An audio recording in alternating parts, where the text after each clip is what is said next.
ఈరోజు చాలామంది జీవితాల్లో పాడైపోవడం గల కారణం ఏంటంటే, ఇదిగోండి ఈరోజు మెయిన్ కారణం ఇదే చెప్తున్నారు అందరూ, చిన్నలు పెద్దలు.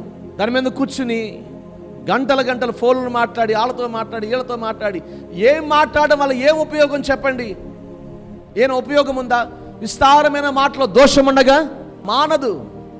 అందుకునే కదా దైవజనులు కొంచెంగా మాట్లాడేవాడు కుటుంబస్తులతో కూడా కూర్చోబెట్టి మాట్లాడవచ్చు, గంటలు మాట్లాడవచ్చు పిల్లలతో వాళ్ళతో. కానీ అలా మాట్లాడేవాళ్ళు కాదు.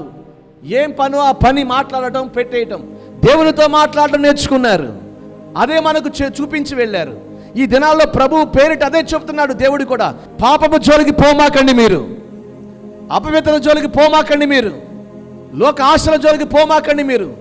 పవిత్ర మార్గాల్లో పరిశుద్ధాత్మను నడిపిస్తుండగా ఆ మార్గము గుండా మీరు వెళ్ళండి. ఈరోజు నీకు వినబడే మాట నీకు నెమ్మదినివ్వాలి.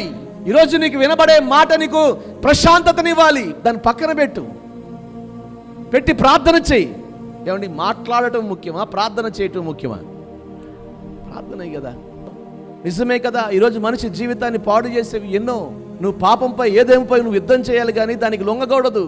ప్రభు ఆత్మ రేపుతున్నాడు, పాపానికి లొంగమాకండి, లోకానికి లొంగమాకండి. నిన్ను అపవిత్రపరిచే వాటికి నువ్వు దూరంగా ఉండు. నీ జీవితాన్ని పాడు చేసే వాటికి దూరంగా ఉండు నీవు. ప్రభు చెప్తా ఉన్నాడు, నీ కుటుంబాన్ని పాడు చేసే వాటికి దూరంగా ఉండు నీవు. అది ఎవరైనా కానీ.